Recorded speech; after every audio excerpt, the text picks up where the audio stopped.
Okay, Baba. Is okay. Uh, um, wait, it says to, Okay. Jack Burke here with us who is going to read some of his own poetry from his book. He'll tell you about it. Over to you, Jack. okay. This is the book that was just recently published, which is available on Amazon. Move a little to your right as well. Your right. Yeah, that's better. Okay. Yeah, good. Perfect. It's a book of guzzles called Dialogues with the Divine by Ambrose, which is my nom de plume. And it's a compilation of guzzles over the last 45 years. And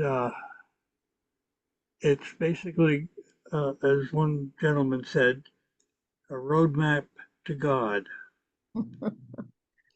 So, want to read maybe three or four from them. So, first, this one here, um, I wrote a little dialogue before the guzzle itself. It's called Rugged Path.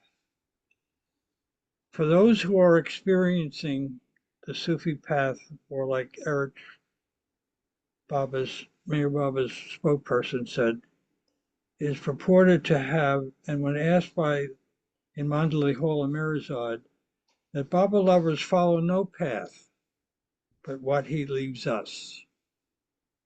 And if I'm not mistaken, spell that out in his book that we, as lovers of his, walk our own path to him being our constant companion. Oh, beloved, following you is the toughest work I've ever taken on, and one where there is no way I can refuse. For loving you is even harder, for with love that is real, there is no barter. Yet in reflection, my feelings and my thoughts, and certainly my actions, most certainly leave you thoroughly amused. Obeying you, though, that's the worst, no doubt, at least for me, the hardest of all. And more than not, my excuses are pretty lame. Rebellious spirits, you no doubt know, are the most difficult to tame.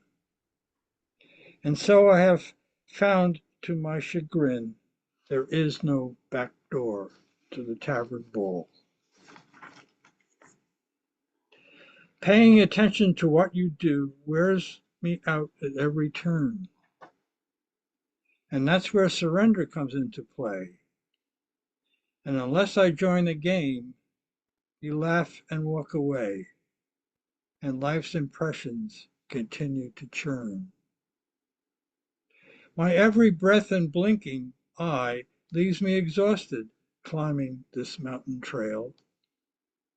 As I wind my way around circuitous paths, I always stumble and fall.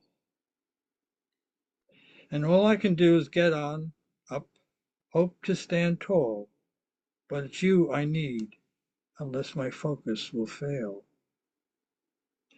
Again and again, my mind knocks me on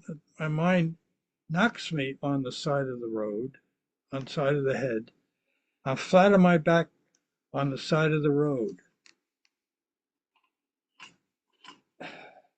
Feelings off track, heart in neutral mode.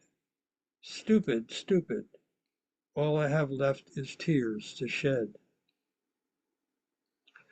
Love, obedience, and surrender. An anacronym for loss.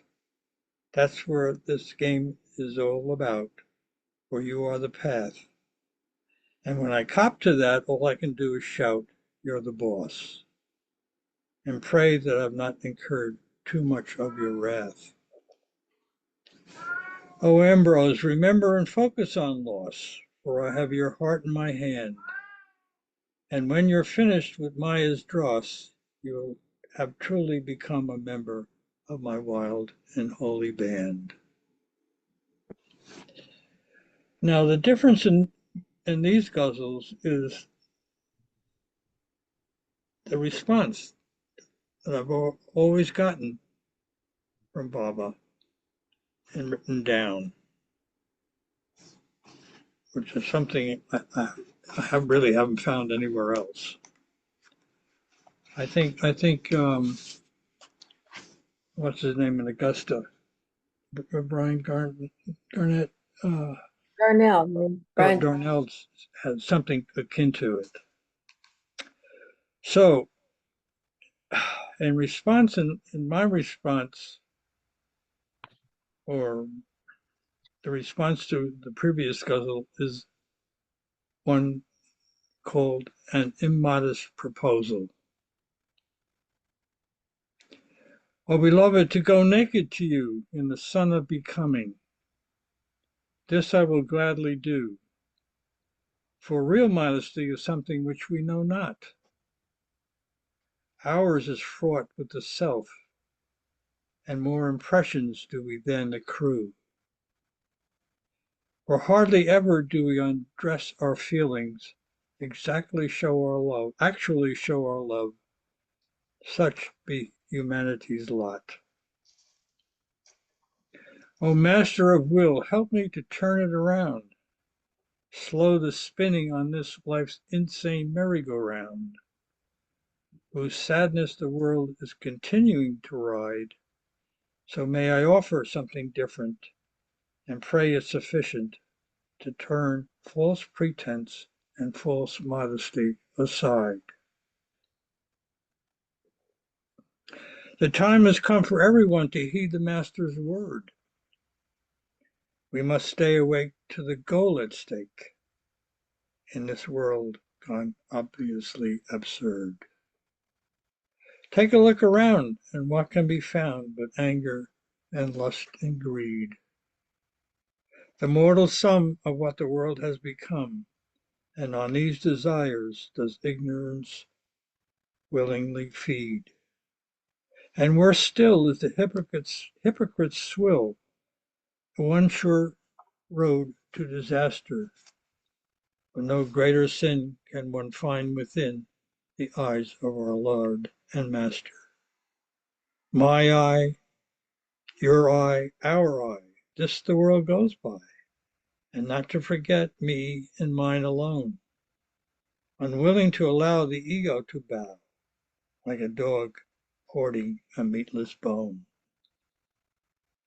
And if this isn't enough, consider the bluff of our ego's hidden card, as it seeks to ensnare those in divine despair for going the extra yard. You always have the choice, your desires to voice. Actually, they're all in your mind. Work to keep them still, and by the Master's will, all your sanskaras will he unwind. I venture to say that we all do pray with every ounce of our might to erase these digressions, the ego's impressions that bind our being from his sight. What do you expect this day to the next on this spiritual road you chose? Accolades, flowers, fortune's golden towers? The Master doesn't need any of those. Only that you render love, obedience, and surrender to his almighty will, and forge that lasting link, cause your false ego to shrink and make the mind ever still. So never forsake your guide, ever by your side, on the spiritual sea you're sailing, nor seek reward as you ever move toward the moment of your soul's unveiling. For the secrets of heart have neither plot nor chart for those who walk his way. When the mind enters in with its guile and whim, careful your heart be not led astray. So hearken to what is said here, dare to turn a deaf ear to what you know to be true, and always practice what you preach, believe in what you teach, give to every soul its due. I say, woe to them who are quick to condemn the lovers and followers of God, and who seek to sway or lead one astray, the one sure path the soul to trod. So this I propose, your ego to dispose at every turn of the wheel, and only by this action, shunning the world's attractions, will the master unveil the seal.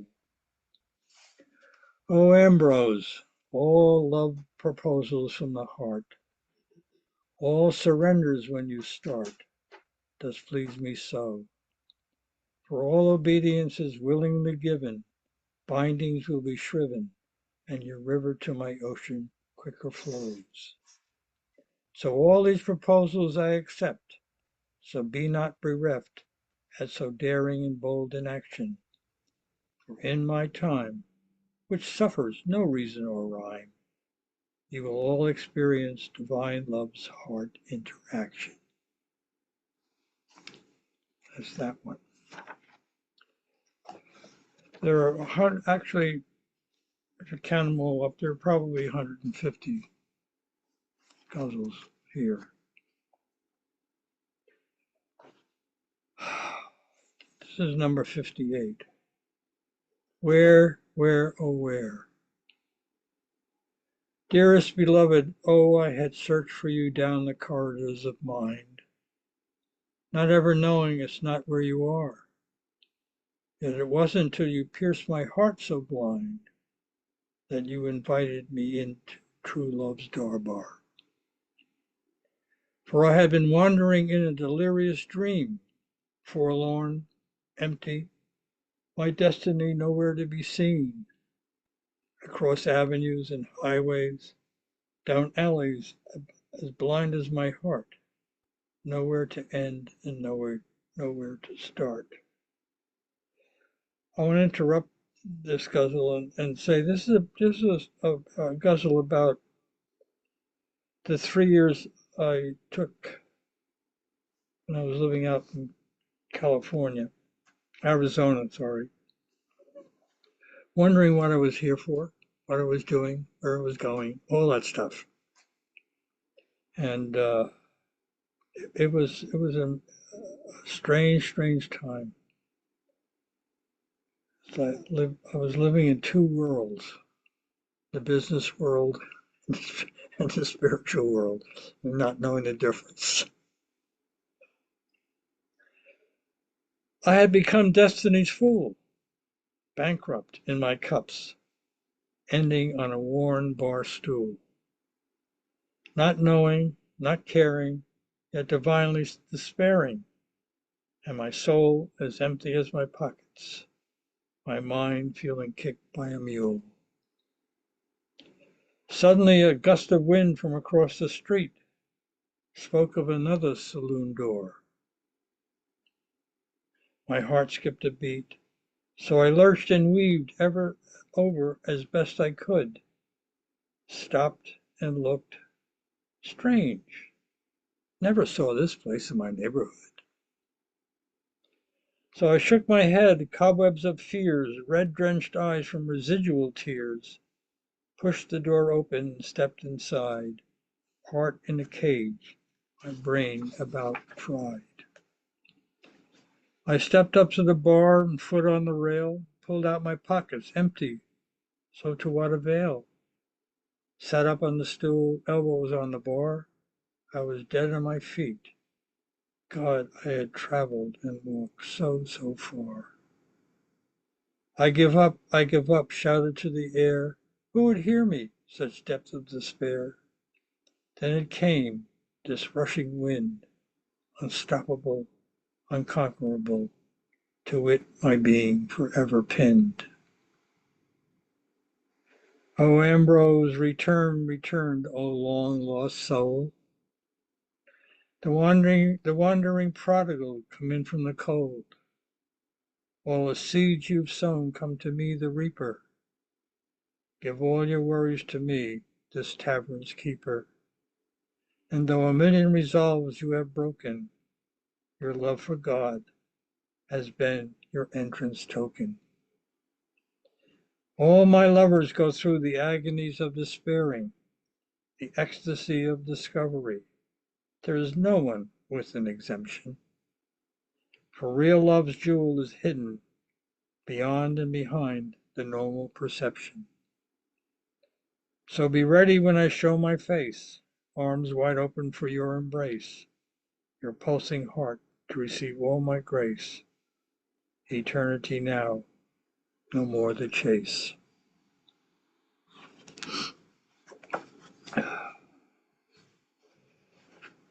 Okay, this is number 91. With much patience.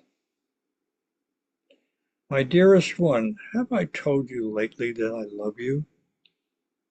With all the fire that I can muster. Have I told you lately that I love you, and pray these feelings never lose their luster? What is it that drives this pulsing heart, where his every step is fraught with loosened stones and cutting slate, each breath an expression to suffer, to lay his heart on threshold's gate? Beloved, have I really told you lately that I love you? Despite the past so full of silly and fruitless mental games, have I really told you lately that I love you, and place at your sacred feet all my laughter, tears, joys, and pains? Ancient and eternal heart, have you told me lately that you love me, as I sail this dream on this ship of love's fools, going to nowhere as we wander and stare, and keep forgetting that you've already given out love's timeless and precious jewels? Oh, aspiring lover, have I told you not that I have always loved you? Can you not see it in the eyes of lover's mind? And for those who love to suffer my love, I hold even closer to my heart, and I whisper to have patience, for all will be revealed in my time. And this will be the last one, number 96. Oh, this was written in 1987 when I was allowed to do night duty for 5 days on the Hill. And the silence up there during that night was just incredible. And over the tomb was the Southern Cross during that particular night. Never saw it again. Oh, beloved, such a marvelous boon to me you have granted, to watch over your tavern through these nights so enchanted, while nothing I hear can dispel your silence so thunderous, pervading my every moment under starlight so wondrous. In this, the center of your universe, I humbly stand, and feel your love pouring forth to my outstretched hand. Yet with eyes downcast and feet planted firm, I wonder anew when my turn will come to be a bartender like you. The word has gone out across oceans so vast, as you wait to serve those whom you've caught in the love net you cast. In the dawning day they come and implore, all these drunks crawling to your tavern door. But what is this you have turned me into? What have I become? They take me for a watchman, but I know I'm just another drunken bum. So round your tavern store I walk, and I just know you laugh at this drunken fool who shuffles and stumbles with thumping wooden staff.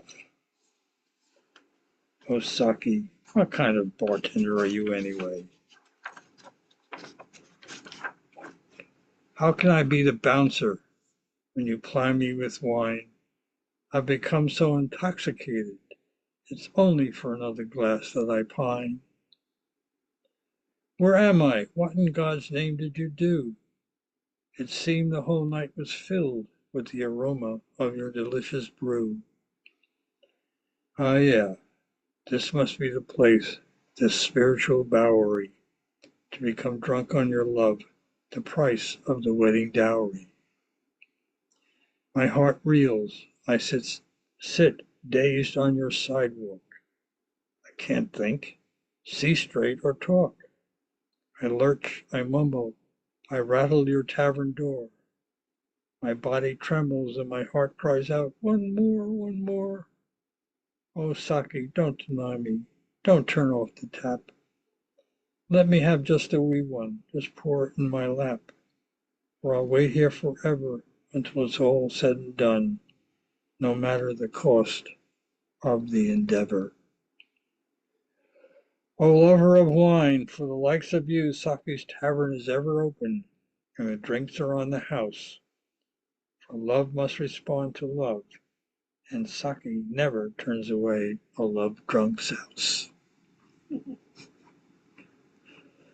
Thank you, all fellow lovers. I hope you enjoy them. And the book is available on Amazon. There's a link to it, which